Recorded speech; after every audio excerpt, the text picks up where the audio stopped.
Hello അസ്സലാമു അലൈക്കും. ഇന്ന് ഞാൻ നല്ല കിടിലനായിട്ടുള്ള ഒരു ചിക്കൻ റെസിപ്പി ആയിട്ടാണ് വന്നിട്ടുള്ളത്. നമുക്ക് എല്ലാത്തിൻ്റെ കൂടെയും സൈഡായിട്ട് കഴിക്കാൻ പറ്റുന്ന ഒരു റെസിപ്പിയാണ്. അതേപോലെ തന്നെ മയണൈസിലും ടൊമാറ്റോ സോസിലും ഒക്കെ മിക്സ് ചെയ്തെടുത്തിട്ടുള്ള ഒരു കിടിലൻ ചിക്കനാണ് കേട്ടോ. കഴിച്ചു കഴിഞ്ഞാൽ ആർക്കും ഇഷ്ടമാവാണ്ടിരിക്കില്ല.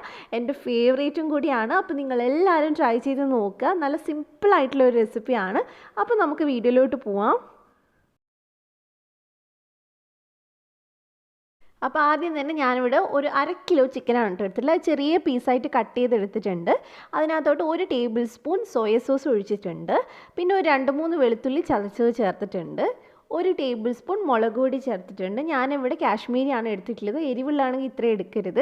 പിന്നെ ആവശ്യത്തിന് ഉപ്പും കൂടി ചേർത്തിട്ട് ഇത് നല്ലപോലെ ഒന്ന് മിക്സ് ചെയ്തെടുക്കുക. നമ്മൾ ചിക്കൻ എടുക്കുന്ന സമയത്ത് കുഞ്ഞു കുഞ്ഞു പീസായിട്ട് കട്ട് ചെയ്യുകയാണ് കുറച്ചും കൂടെ നല്ലത്. കാരണം ഇത് നമ്മൾ ഫ്രൈ ചെയ്യാൻ പോവുകയാണ്. അപ്പോൾ ഫ്രൈ ചെയ്ത് മസാലയൊക്കെ നന്നായിട്ട് പിടിക്കണമെങ്കിൽ ചെറിയ പീസാണ് നല്ലത്.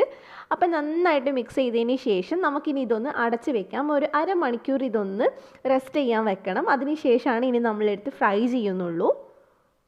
അപ്പോൾ അരമണിക്കൂറിന് ശേഷം നമുക്കൊരു മാവ് ഉണ്ടാക്കണം. അപ്പോൾ ഞാൻ ഇവിടെ ഒരു ബൗളിൽ ഒരു 1/2 കപ്പിൻ്റെ അടുത്ത് കോൺഫ്ലോർ എടുത്തിട്ടുണ്ട്. 1/2 കപ്പ് ആട്ടപ്പൊടി എടുത്തിട്ടുണ്ട്. ഗോതമ്പ് മാവാണ്.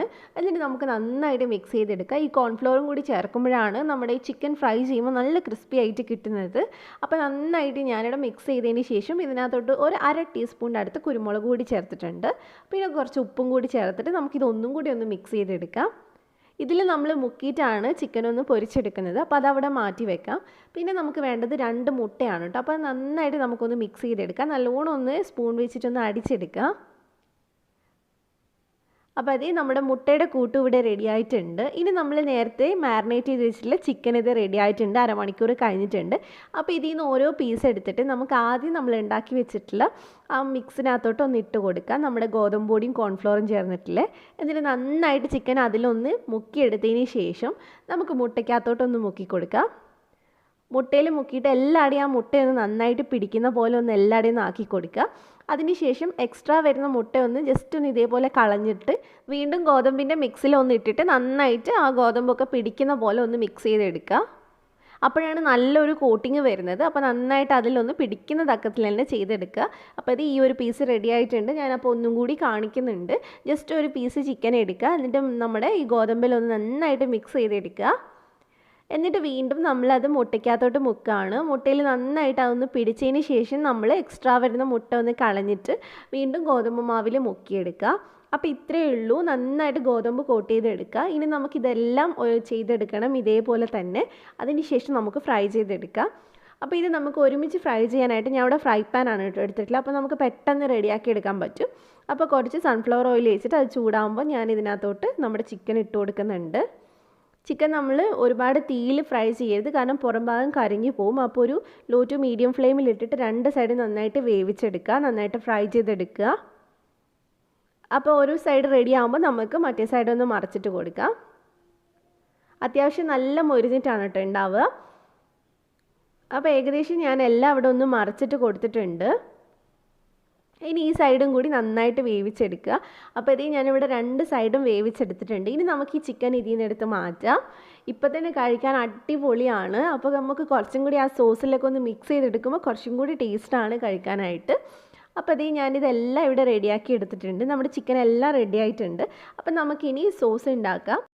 അപ്പോൾ നമുക്കൊരു ബൗളിനകത്തോട്ട് ഒരു 1/4 കപ്പ് മയണൈസ് ചേർത്ത് കൊടുക്കാം. മയണൈസിൻ്റെ വീഡിയോസൊക്കെ ഞാൻ ഇട്ടിട്ടുണ്ട്. അപ്പോൾ നിങ്ങൾക്ക് അറിയില്ലെങ്കിൽ ഞാൻ ഡിസ്ക്രിപ്ഷനിൽ ലിങ്ക് കൊടുക്കാം. അത് വെച്ചൊന്ന് ട്രൈ ചെയ്ത് നോക്കുക.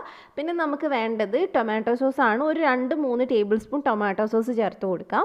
പിന്നെ ഞാൻ ഇതിലേക്ക് ചേർക്കുന്നത് ചില്ലി സോസാണ്. അതൊരു 4 ടേബിൾ സ്പൂൺ ചേർക്കുന്നുണ്ട്. റെഡ് ചില്ലി സോസാണ്. പിന്നെ നമുക്ക് വേണ്ടത് തേനാണ്. നിങ്ങളുടെ കയ്യിൽ ഉണ്ടെങ്കിൽ ചേർത്ത് കൊടുക്കുക. 1 ടീസ്പൂണൊക്കെ മതി, ഒരുപാടൊന്നും വേണ്ട. പിന്നെ ഇതിനകത്തോട്ട് ഞാനിവിടെ ഒരു 1/2 ടീസ്പൂൺ 1/4 ടീസ്പൂണൊക്കെ ഉണ്ടാവും കുറച്ച് കുരുമുളക് പൊടിയാണ് ചേർത്തിട്ടുള്ളത്. ഇനി നമുക്കിത് നന്നായിട്ട് മിക്സ് ചെയ്തെടുക്കാം. ഇതിൽ ഉപ്പൊന്നും ചേർക്കേണ്ട ആവശ്യമില്ല. കാരണം എല്ലാത്തിലും ഉപ്പുള്ളതാണ്. അപ്പം നന്നായിട്ട് മിക്സ് ചെയ്തെടുക്കുക. അപ്പോൾ ഇത്രയേ ഉള്ളൂ. നമ്മുടെ സോസ് ഇവിടെ റെഡിയായി. ഇനി നമ്മൾ ഉണ്ടാക്കി വെച്ചിട്ടുള്ള ചിക്കൻ ഇതിനകത്തോട്ട് ചേർത്ത് കൊടുക്കാൻ പോവുകയാണ്. എന്നിട്ട് നമുക്ക് നന്നായിട്ടൊന്ന് മിക്സ് ചെയ്തെടുക്കാം. ഈ ഒരു റെസിപ്പി എന്ന് പറഞ്ഞാൽ കുട്ടികൾക്ക് കൊടുത്തു കഴിഞ്ഞാൽ പിന്നെ ബാക്കി ഉണ്ടാവില്ല കാണാനായിട്ട്. കാരണം അവർക്ക് ഒരുപാട് ഇഷ്ടമാവും. നമുക്കിത് കുബൂസിൻ്റെ കൂടെയും പൊറോട്ടൻ്റെ കൂടെയും അതുപോലെ തന്നെ ഫ്രൈഡ് റൈസിൻ്റെ കൂടെയും ഒക്കെ സെർവ് ചെയ്യാൻ പറ്റുന്നതാണ്. കാരണം ഇത് നമുക്ക് മെയിനായിട്ട് സ്റ്റാർട്ടറായിട്ടാണ് പുറത്തുനിന്ന് ഷോപ്പിൽ നിന്നൊക്കെ കിട്ടുന്നത്. അതുപോലെ തന്നെ ഇത് കൂടുതലായിട്ട് കാണുന്നത് ചെമ്മീനിലാണ്. നിങ്ങളൊക്കെ ചിലപ്പോൾ കഴിച്ചിട്ടുണ്ടാവും. അപ്പോൾ ഇതുവരെയായിട്ട് കഴിക്കാത്തവരുണ്ടെങ്കിൽ ഉറപ്പായും ട്രൈ ചെയ്ത് നോക്കണം. കാരണം അത്ര രുചിയുള്ളൊരു റെസിപ്പിയാണ്. ട്രൈ ചെയ്തിട്ട് പെട്ടെന്ന് തന്നെ ഫീഡ്ബാക്ക് പറയാം. അപ്പോൾ ഇത് നമുക്ക് റെസ്റ്റോറൻറ്റിൽ നിന്നൊക്കെ സെർവ് ചെയ്യുന്നത് നമ്മുടെ ലെറ്റ്യൂസിനകത്ത് വെച്ചിട്ടാണ്. അപ്പോൾ ലെറ്റ്യൂസ് ഇല്ലാത്തതുകൊണ്ട് ഞാൻ ക്യാബേജ് വെച്ച് അഡ്ജസ്റ്റ് ചെയ്തതന്നേ ഉള്ളൂ, ജസ്റ്റ് ഫോട്ടോ എടുക്കാൻ വേണ്ടിയിട്ട്. അപ്പോൾ നമുക്ക് സാധാരണ പോലെ തന്നെ സെർവ് ചെയ്യാവുന്നതേ ഉള്ളൂ.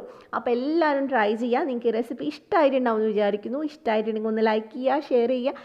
അതേപോലെ തന്നെ ഈ ചാനൽ ആദ്യമായിട്ട് കാണുന്നവരുണ്ടെങ്കിൽ ഒന്ന് സബ്സ്ക്രൈബ് ചെയ്യുക. എന്നിട്ട് തൊട്ടടുത്തുള്ള ബെല്ല് ക്ലിക്ക് ചെയ്തിട്ട് ഓളും കൂടെ ക്ലിക്ക് ചെയ്യുക. എന്നാൽ മാത്രമേ ഞാൻ വീഡിയോസ് ഇടുന്ന സമയത്ത് നോട്ടിഫിക്കേഷൻ വരുള്ളൂ. അപ്പോൾ ഇതുപോലെ തന്നെ മറ്റൊരു കിടുക്കൻ വീഡിയോ ആയിട്ട് നാളെ 3 മണിക്ക് നമുക്ക് വീണ്ടും കാണാം. ഇൻഷാ അല്ലാ. Thank you for watching.